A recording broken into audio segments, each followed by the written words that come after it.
Classificação indicativa. Livre para todos os públicos.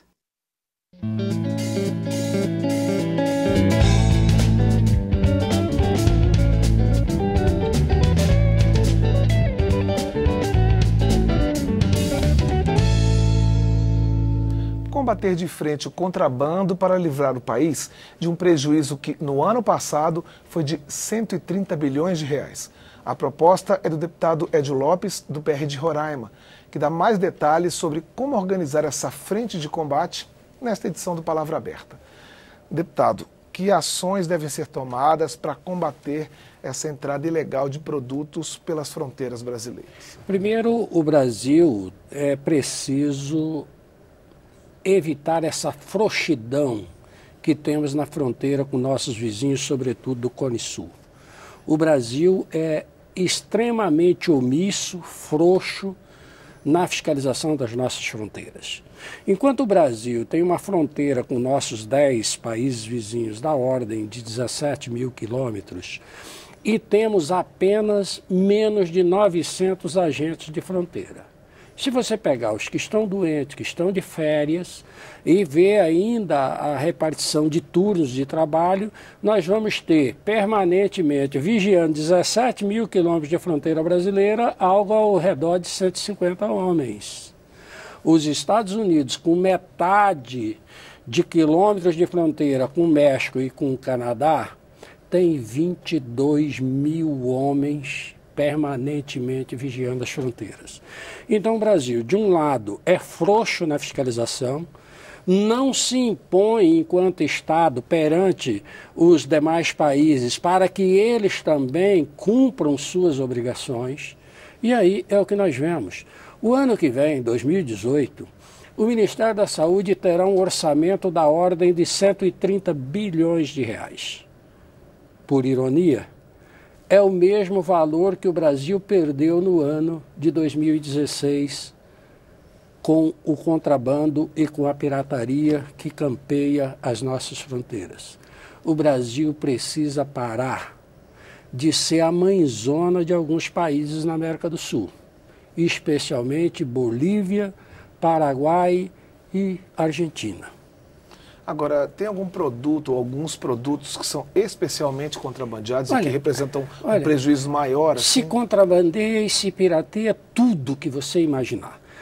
Assim que chama mais, que é mais ilustrativo, é a questão do cigarro. O cigarro, em 2016, só de evasão fiscal, o Brasil tomou um prejuízo da ordem de 6 bilhões e meio de reais. Porque não fiscalizamos nossas fronteiras. E aí eu não estou falando da questão de saúde, não. E é uma questão, no Paraguai, por exemplo, o contrabando e a pirataria no Paraguai é política pública de Estado. O governo do Paraguai incentiva isso.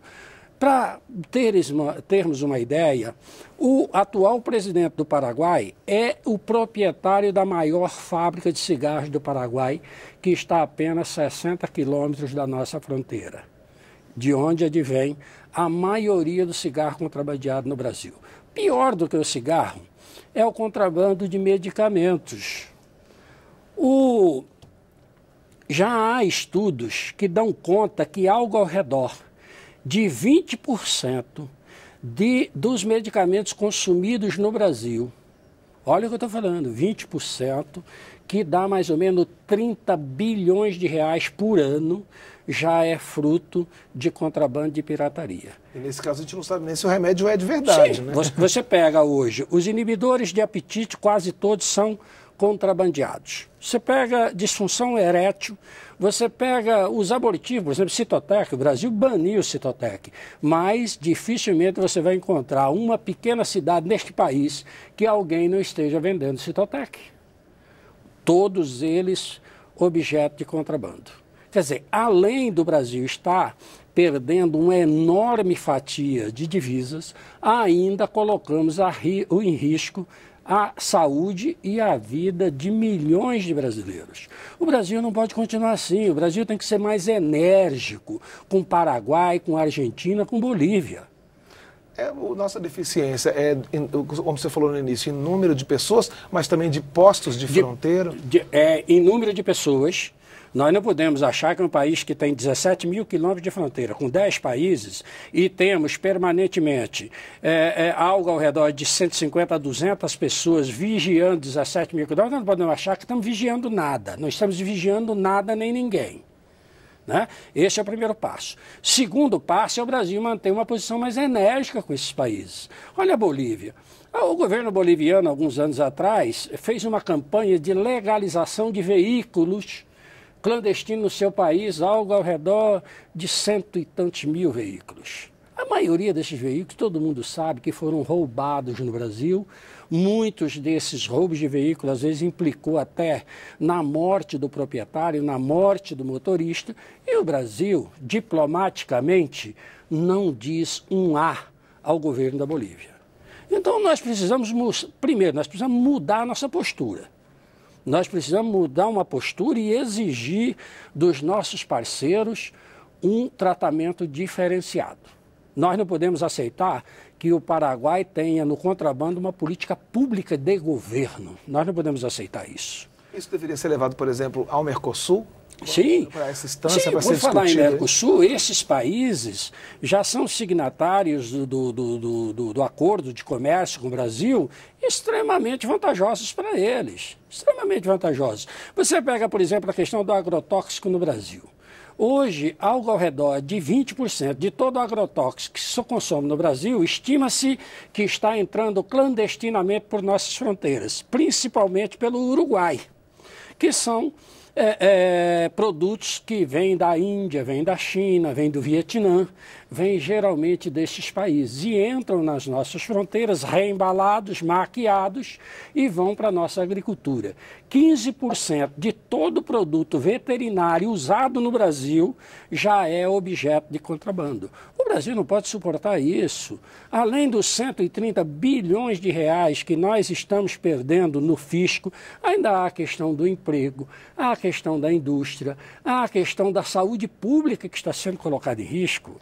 Quando o Brasil deixa entrar por suas fronteiras aquela parafernália de quinquilharia que vem da China, coloca em risco a saúde e a vida das nossas famílias. São brinquedos que têm bário, que têm um elevado teor de chumbo e que ninguém fiscaliza.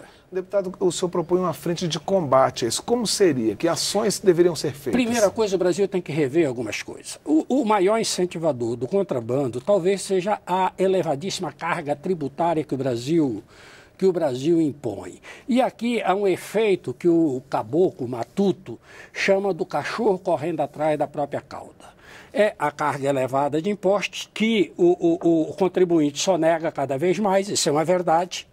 E por isso o governo eleva cada vez mais a carga tributária e da outra ponta se sonega, né? Então nós precisamos repensar essa carga tributária. Segundo, o Brasil, vamos pegar aqui a lei dos sacoleiros, a 11.898. Ora, o Brasil legalizou o contrabando de uma forma que traz enormes prejuízos para o Brasil. Essa é uma questão. E a gente, como consumidor, inclusive, acaba incentivando isso, né? Sim. Não há vilarejo neste país, Cláudio, que você entre em uma pequena loja, lá um quadradinho, que você olhe na prateleira e você não identifique produtos contrabandeados e pirateados. É o Brasil inteiro. E o governo faz de conta que não está acontecendo nada. Os 130 bilhões que perdemos no ano passado, se você aplicar aí um crescimento médio do contrabando, que é da ordem de 12%, nós chegaremos a 2018 com mais de 150 bilhões de reais em prejuízo. O Brasil precisa enfrentar isso. Enfrentar com regras mais duras, com fiscalização efetiva da nossa fronteira e com uma posição mais enérgica com os países que fazem fronteira conosco. Deputado, muito obrigado pela entrevista e boa sorte nessa sua luta para combater contrabando e pirataria. Não é uma luta fácil. Eu conversei com o deputado Edio Lopes, do PR de Roraima, sobre o combate ao contrabando. Esta e outras edições do Palavra Aberta estão disponíveis também na internet. O endereço é câmara.leg.br/Palavra Aberta. Eu sou Cláudio Ferreira. Espero você no próximo programa.